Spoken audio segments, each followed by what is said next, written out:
Hola, hola, ¿qué tal? Bendiciones en este día ya domingo 18 de junio del año 2023 y estamos dentro de esta semana onceava del tiempo ordinario. Estamos iniciando una nueva semana recordando la resurrección del Señor. Y es que si podríamos definir justamente en dos palabras esta celebración dominical por lo menos lo que el Evangelio y la liturgia de la palabra pues nos quiere llevar o nos quiere llevar a entender está en vocación y trascender. Ambas palabras están muy relacionadas y voy a explicarme al respecto. En primer lugar, Jesús presenta una necesidad. Dice que la mies del Señor, en este caso los campos del Señor, son muy grandes y los obreros son pocos. Es decir, ante tanta necesidad que hay de escuchar la voz de Dios, ante tanta necesidad que hay de conocerle, son quizá pocas las personas que en ese aspecto pues han decidido de una manera especial y particular pues dar ese paso de evangelizar. Y es importante también entender que la evangelización no se limita o no podemos llevarla únicamente o centrar en aquellas personas que desde una manera generosa han decidido entregar su vida completa en esa misión adyentes, en esa misión en la que justamente pues dedican su vida a ir a otras latitudes, a enseñar al Señor. No, eso no es únicamente, es una gran parte, es una parte muy importante que se debe apoyar tanto en oración como económicamente, pero no es la única manera de llevar la voz del Señor.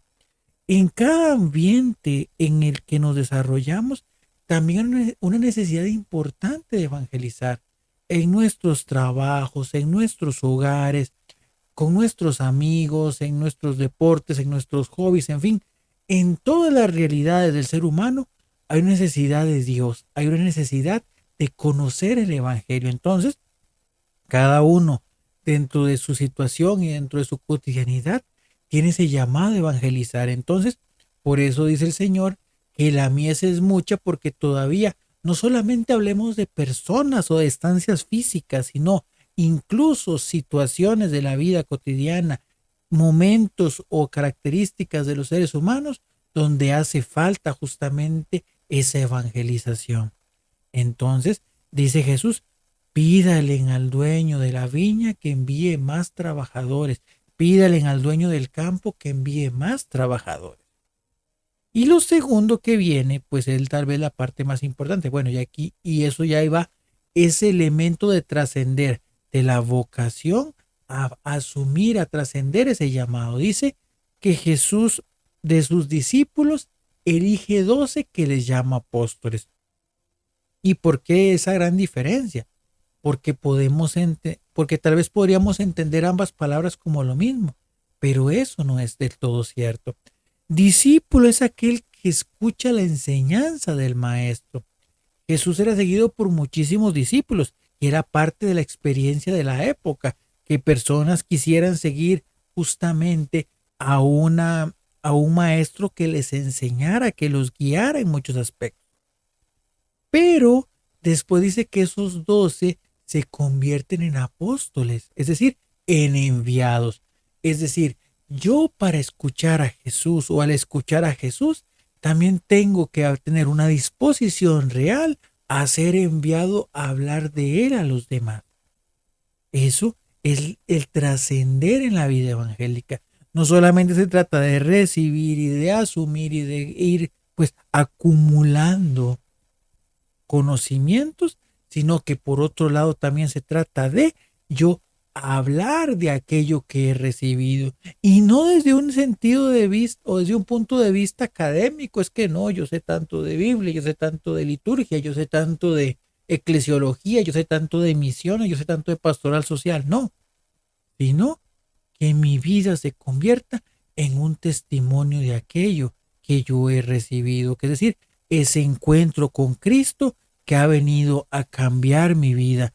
Y eso es muy importante que también lo entendamos. Y de hecho vean qué interesante cómo incluso dentro de la lista se dan los 12 apóstoles y vean qué particularidad. Incluso hasta el traidor fue mencionado. ¿Por qué? Porque es importante entender que dentro del camino del enviado No hay personas perfectas, porque es cierto, tal vez marca, pues en este caso en el Evangelio de Mateo, una particularidad señalización sobre Judas como aquel que posteriormente se iba a encargar de, o fue la persona que traiciona al Señor. Pero si nos vamos a un sentido más estricto y más rígido de las circunstancias, los 12 de una u otra manera traicionaron a Cristo en algún momento de su vida. Y principalmente en el momento de la pasión, pues todos huyeron. Y solo el discípulo amado después termina estando al pie de la cruz. Entonces, no nos sorprendamos, y es parte de una experiencia madura de la fe, darnos cuenta que el servidor también se puede equivocar, que el servidor también puede fallar, que el servidor también puede cometer errores. Pero al final no se trata únicamente o no es centrar mi mirada en aquel que da el mensaje, sino propiamente en la persona a la que se nos habla. Es aquella que es capaz de escribir recto en renglones torcidos. Entonces, entender que no somos seguidores de hombres o el único hombre al que seguimos es al Dios encarnado, a Cristo. Pero por otro lado, tampoco podemos pues obviar ni valorar ese testimonio de muchas personas que pueden dar o que nos hablan constantemente, no solamente en predicaciones, sino en su vida cotidiana de lo que es la vida evangélica. Entonces, de ahí se vuelve importante que oremos por tantos sacerdotes que se pueden ver tentados, por tantas religiosas que se pueden ver tentadas, por tantos laicos que nos podemos ver en este caso tentados y que podemos en un aspecto pues alejarnos de la gracia que Dios tiene para nosotros. Entonces, pidiéndole al Señor verdaderamente esa capacidad de ser testimonios y luces, que nuestro mensaje evangélico no se limite, ¿ah?, propiamente al hablar, sino también al asumir, al actuar, que podamos ser cristianizados para poder cristianizar, que seamos nosotros evangelizados para poder evangelizar, porque no damos aquello que no tenemos y cada uno de nosotros también tiene su batalla que librar. La mies es mucha y los obreros son pocos. Pidamos al dueño de la mies que no se envíe como trabajadores a su viña. Bendiciones.